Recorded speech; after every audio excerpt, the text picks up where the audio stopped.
Newsfirst at 9. Headlines. A very good evening and welcome to this Sunday's edition of Newsfirst Weekend. I'm Arundhati Mudannayak. Let's start off with a look at the stories making headlines this evening. President Mahinda Rajapaksa opens refuelling terminals at the Hambantota Harbour and Mattala Airport. Legal action initiated against 908 homeowners for maintaining environments conducive for the breeding of mosquitoes.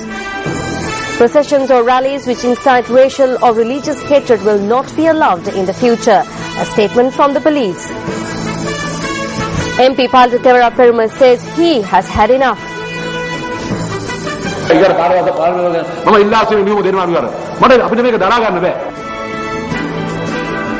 Significant decline witnessed in the agriculture sector in the first quarter of 2014. And now for the stories in detail. Police say they will not grant permission for any rallies or marches that could incite racial or religious hatred. Police media spokesperson SSP Ajit Rohana speaking at a media briefing this afternoon said the decision was taken after considering the recent events. However, the police media spokesperson affirmed that this will not hinder the observance of other religious meetings. The police have decided not to permit rallies or processions in the future that would incite racial or religious hatred. If an individual is holding a procession, then they must inform the police, that is the relevant OIC, at least 6 hours prior to the event. When we are informed if there is any violation of law and order, if there is a threat to peace, then we can take preventive action. This ruling does not apply for religious processions or religious assemblies in any way. It is not being implemented at present, but there will be no space allowed in the future for persons to act to incite racial or religious hatred. Meanwhile, the police media spokesperson also revealed today that a complaint lodged by Venerable Wataraka Vijitha Thero claiming that he had been abducted and assaulted had been found to be false. When inquiries were made from a relative, he revealed that on the request of the monk, he had picked him up in his van at 2:30, taken him to Panadura and dropped him at this location. At the same time, the injuries sustained by the monk were examined by the Chief Judicial Medical Officer of Colombo and 2 Assistant Judicial Medical Officers who have reported that these were self-inflicted injuries. They say that the injuries were caused using a keychain that the monk had with him. There has been no vehicle in the area which resembled the description he had given in his statement. The van in question has been taken into the custody of the CCD or Colombo Crimes Division. The van is at this location. Following the media briefing convened today, the media was also granted the opportunity to see the van that the monk had travelled in. Mahiyanganaya Pradesh Sabha member Venerable Wataraka Vijitha Thero was found fallen on the roadside of a road in Bandaragama on Thursday morning. The monk is still receiving treatment at the National Hospital in Colombo. United National Party parliamentarian Paltatevara Perumal says that he will resign from his post as a parliamentarian at the next sitting of Parliament. The MP expressed this view during a media briefing today.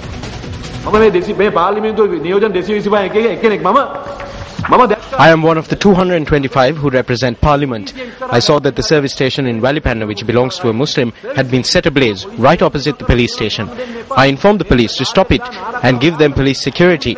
They did not do it. The IGP must resign from his post. If not, the shame on our Sinhala community cannot be removed. I will resign from my post as a parliamentarian at the next Parliament sitting because we cannot bear this any longer. If the government is planning on making electoral gains through this, then it is very wrong. This will be their end. We are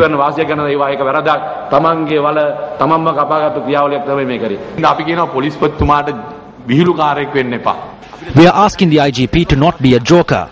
We have a question regarding law and order in this country.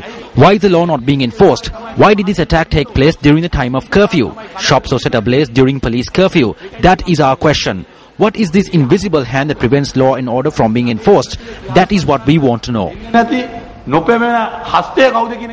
A fuel storage facility and a refueling terminal in the Mattala Rajapaksa International Airport and the Magampura Harbour were declared open by President Mahinda Rajapaksa today. The President declared open the new aviation fuel supply terminal and the services pipeline system in the Mattala International Airport. Tanks as well as the safety of the entire airport. These are the things that have been taken into account in constructing this multifaceted aviation terminal, which... The main control room was declared open subsequently. observing the facilities available in the complex. Sri Lanka Airlines flight was refueled, making it the first flight to receive fuel from the new system. ඒ ආරක්ෂක ක්‍රමවේදයන් සියල්ල පිළිබඳ තත්පරයෙන් නැත්නම් තත්පරයකින් කොටසකදී පවා The commemorative plaque was unveiled to declare open the new fuel storage complex by the President at the Magampura harbour. අන්තර්ජාතික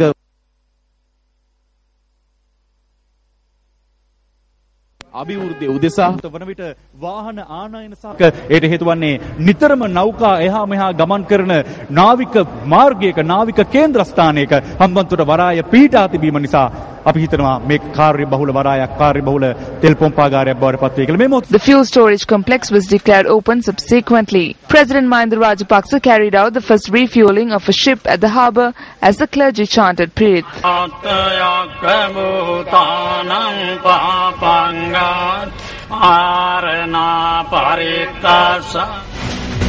Today is the final day of the joint dengue eradication operation launched in the Western Province by the three armed forces, police and the Ministry of Health. Meanwhile, the Colombo Municipal Council says that it will be taking legal action against 908 homeowners who are maintaining environments conducive for the breeding of mosquitoes.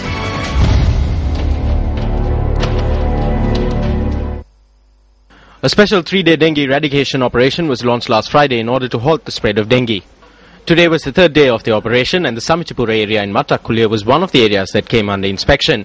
The operation was launched in the area after it was identified that the area had a high mosquito density.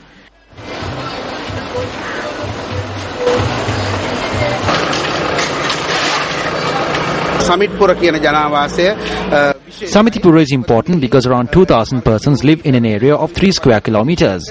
Therefore, a large number of dengue patients are reported from this area. Therefore, we decided to carry out this dengue eradication operation in this area. The support of area residents was very good. However, due to illegal constructions on top of drains, we were unable to clean drains properly. The Ministry of Health says over 71,000 locations were inspected under the program, while mosquito larvae were discovered from about 1,800 locations. Meanwhile, 53,300 houses in the Colombo Municipal Council area were also inspected.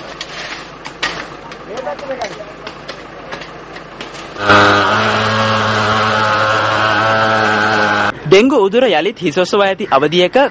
a time when dengue has raised its head once again, many programs were carried out in areas outside Colombo. However, we must pay attention to locations such as this, which we do not come across easily. This is one such location in the Kuppiyawatha area in Colombo. Newsfirst toured several areas in Colombo and its suburbs and located many mosquito-conducive environments. When we toured the area for the second time today, they remained uncleaned.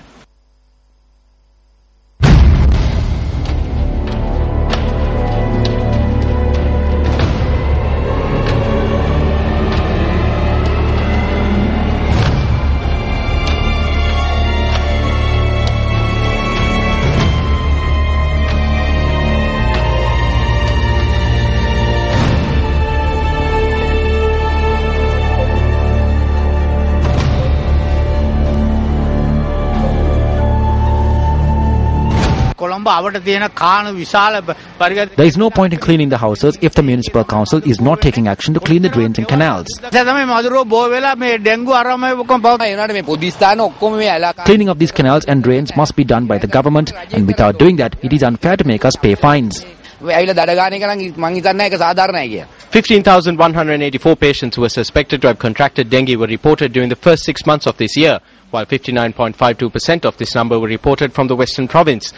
5,648 patients were reported from the Colombo district, while 2,368 patients were reported from the Gampaha district.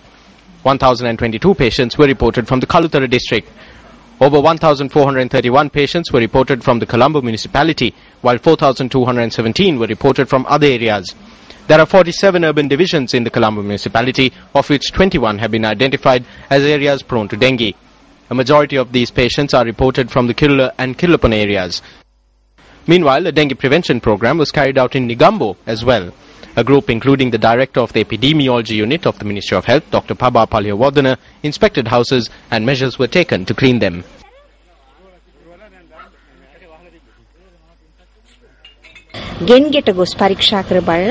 We went from house to house and inspected them. We cleared mosquito breeding locations after educating the public. We are hoping to reduce the number of dengue patients in the area after teaching them proper waste management methods.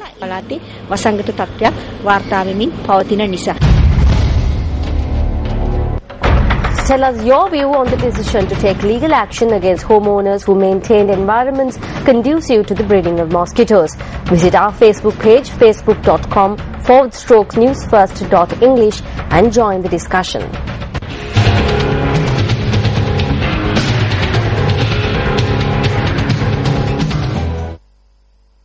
There exists a factor that those who travel on the outskirts of Muratana in Katana should be aware of. Awareness of this issue could safeguard lives. The people should be aware that these scenes, which can be witnessed in the area, are not rivers, waterways, mini lakes or ponds. If the Geological Survey and Mines Bureau too were aware of this matter, it would be far easier for them to carry out the duty they have been entrusted with. On the other hand, the Bureau too should be held accountable for situations such as this arising in these areas. This is because the secret behind these situations is that the Bureau has limited the scope of its inspections to sitting in offices and issuing permits.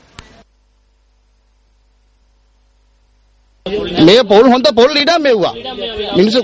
good lands to cultivate coconuts. Many people made a living off these lands. When all of this is dug up, it is our children that have to face the consequences. In short, our children will have no future.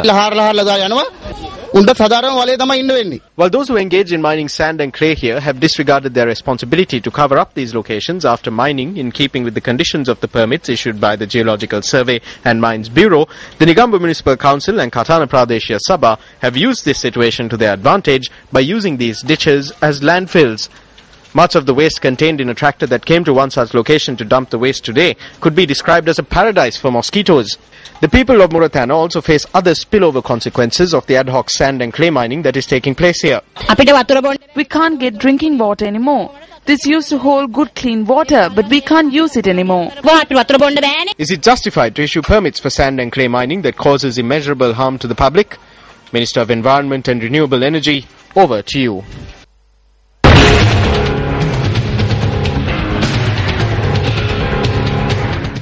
The Tamil National Alliance held discussions for a second day today with a delegation led by the UN Assistant Secretary General for Political Affairs Oscar Fernandez Taranco in Colombo. Now speaking to Newsfirst, TNA media spokesperson Suresh Pemachandra elaborated on what was discussed at the talks.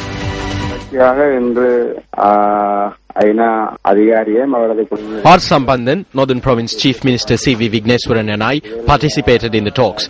We focused on three factors at the talks. We said that those who are yet to be resettled following the end of the war should be expeditiously resettled and that steps should be taken to develop their livelihoods. Various plans should be implemented for the development of the Northern Province. But here problems have arisen with regard to the powers we have. There are two administrations, one under the Chief Minister of the Northern Province and another under the Governor, which are taking place parallel to each other. Thereby a situation where the people are not being served has arisen. We turned the attention of the UN delegation towards this matter. We also discussed a political solution. We turned the attention of the UN delegation towards proposals we put forward for a political solution, the obstructions that were caused by various parties to this, and the manner in which the government acted at these times. We pointed out the necessity of having a third party to bring forth a political solution. UNP parliamentarian Sajid Premdasa says there is no truth to media reports which say that he has been granted various positions in the party and has been entrusted with various responsibilities. Issuing a communique, MP Sajid Premdasa notes that if in fact these reports are true, he is unaware of having been entrusted with such responsibility. He says that he has not been informed of this through any official channels. Premdasa adds that there has been no discussion or dialogue involving him on entrusting him with any duties of the United National Party. Speaking at a rally held in Habarakada, Homagama, opposition leader Ranil Wickremesinghe expressed these views. Like the Portuguese destroyed temples and kovils in the past, today the regime is destroying free education. We say this with much sadness. They have gotten together with the IMF and have completely destroyed education in this country. Funds are not being allocated for universities. They are not being developed. Students are being asked to go to private institutions or to go abroad. We must fix this. If we are to do this, the regime must be sent packing. We must show the strength of the people. When elections come, we must contest them. If there are no elections, then we must get on the streets and demonstrate until they are sent packing. News. Last night on Primetime News, we presented to you the first part of a report on the release of water from the Canyon Reservoir into the new Lakshapana Tunnel. Tonight, Newsfirst Aditya Jayawardena joins us with the second part of his report. Yesterday, we reported on the inspection tour that was undertaken following the renovation of the tunnel. The inspection team then exited through a branch of the tunnel to reach the Canyon Reservoir. Preparations had been made by then to commence the release of water to the tunnel.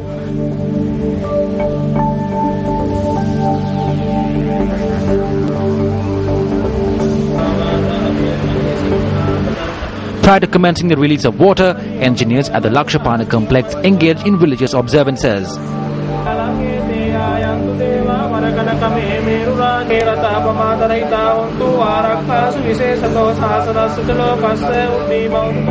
Water was then released to the new Lakshapana tunnel from the Canyon Reservoir.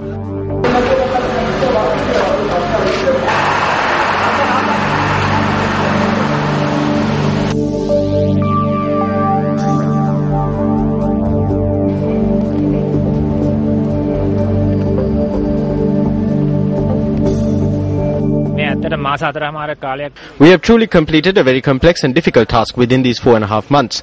We had a very small space to work in and we managed to fill about 100 meters of concrete. Today, with the completion of this task, all of us here are extremely happy that we are now able to provide the optimum support we can to the electricity board to supply power to the people of the country. Chief Engineer of the Lakshapana complex, Anura Hera, told Newsfirst that the water pressure would be increased gradually every hour. Following the release of the water, the Newsfirst team re-entered the main tunnel through a branch, expecting that the water would have already covered the 2-kilometer distance from the Canyon Reservoir to that point. When we arrived there, we witnessed the water gradually making its way through the tunnel.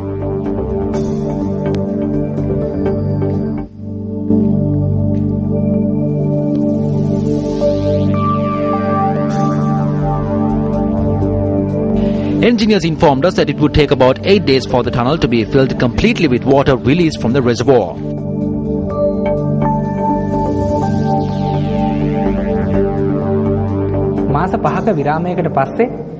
This water flowing here has been released from the Canyon Reservoir into the new Lakshapana tunnel after a break of 5 months. We will not be able to remain here much longer as this area will see a massive gush of water in just a few minutes.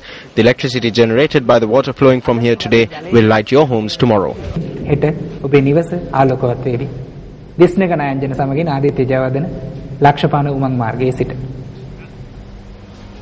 The Department of Census and Statistics reveals that a significant decline has been witnessed in the agriculture sector in first quarter of this year.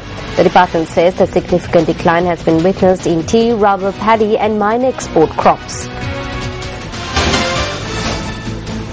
The department states that the tea cultivating districts of Ratnapura, Kaluthara, Gaul and Mathura have shown a 10% decrease in tea production due to the drought conditions that prevailed.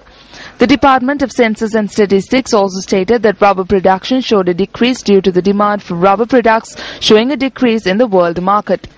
Minor export crop production saw a decrease of 3.1% in the first quarter of this year.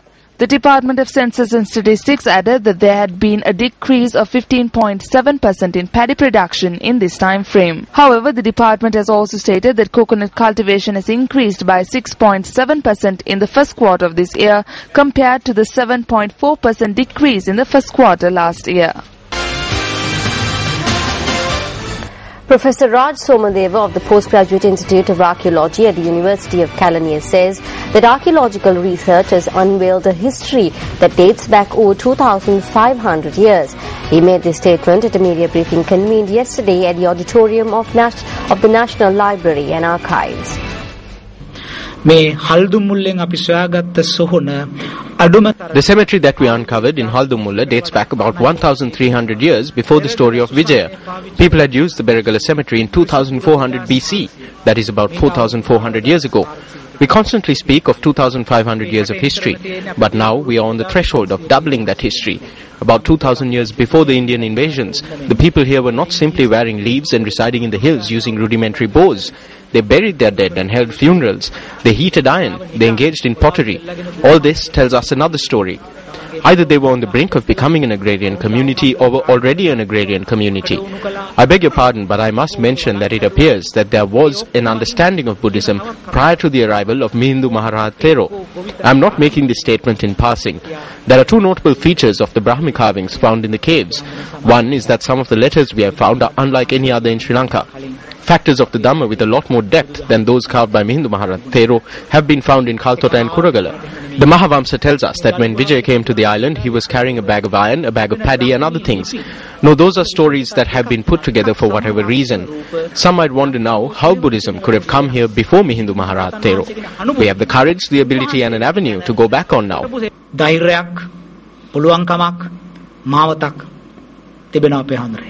The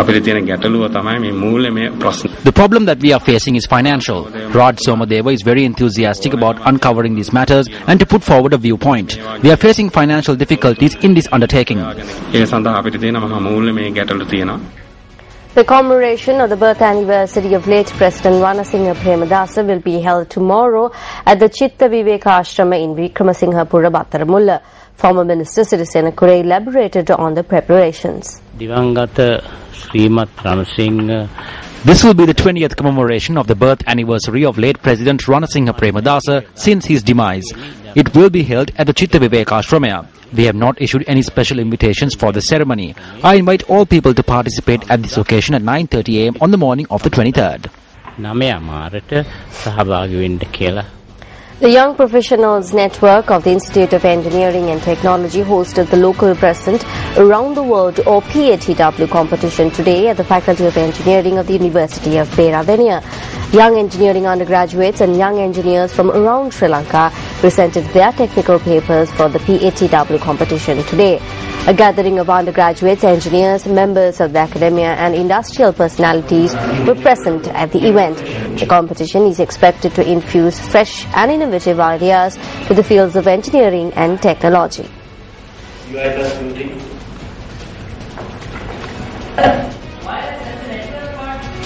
Moving on to sports news now. Day 3 of the second test between England and Sri Lanka is currently underway in Headingley, Leeds. Sri Lanka were dismissed for a first inning score of 257 runs and batting in reply England were 365 runs all out in their first innings.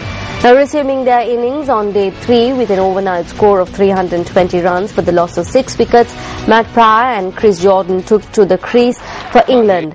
Jordan was the first wicket to fall for the day as he headed to the dresser with just 17 runs. Stuart Broad managed only 4 runs while James Anderson was undone for a duck.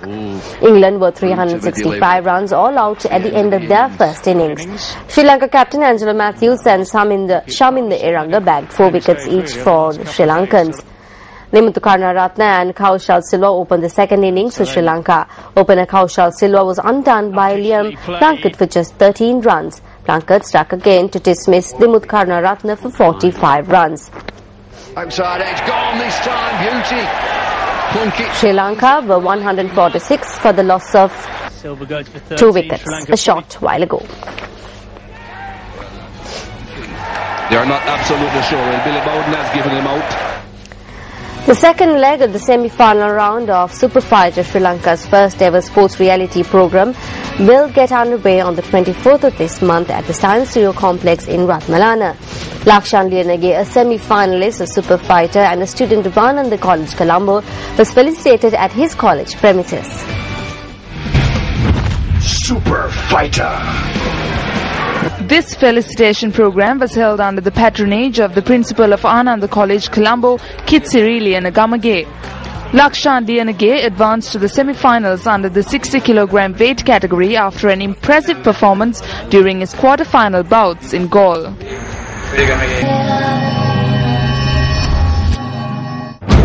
The Bitter Truth segment highlighted on a number of previous occasions that Sri Lanka will have to make significant sacrifices to be confirmed as the host nation for the Asian Youth Olympics. Confirming this, the president of the National Olympic Committee had this to say. The president told me one day to bring something to wipe off the shame caused by losing the chance to host the Commonwealth Games. It was then I told the president that there is something of this nature. I asked whether to take charge of this and told him that it would cost quite a lot of expenses. The president told me as the Minister of Finance he would provide the funds necessary for this venture.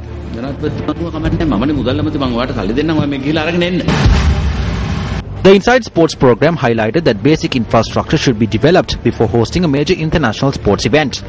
It was also evident that many grounds operating under the Sugadadasa Sports Complex Authority did not have a proper atmosphere to carry out sporting activities. The only high-altitude sports complex in South Asia that was planned to be constructed in Norelia is an example of this. Minister Gamini Lokuge held a function in grand scale to lay the foundation stone. This is encrypted in the sports complex. I am not sure whether you have seen it. The present sports minister made plans to initiate the program to construct a high-altitude sports complex in Norelia. The official website of the Ministry of Sport states the complex is to have 400-meter and 200-meter synthetic running tracks, a 400-meter natural running track, 2 pavilions, a cricket ground, an indoor stadium, swimming complex and training centers and villas. It further notes the complex is to be constructed under financial grants by the Chinese government. However, the Sugadadasa Complex Authority is yet to commence construction activities. It is an opportunity for national and international athletes to develop their talent. This could be only achieved if such training center exists. Due to this, plans are afoot to construct it in Sri Lanka. Now I state this with responsibility that we will be able to initiate this in 1 year.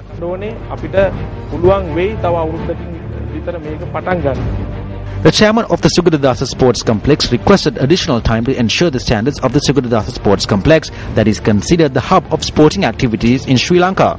Will the chairman's promise be fulfilled? Should money be invested in hosting international tournaments or should it be invested in infrastructure? The issue is open for debate. Well, that's a wrap from the Newsfirst team for tonight. Thank you very much for joining us.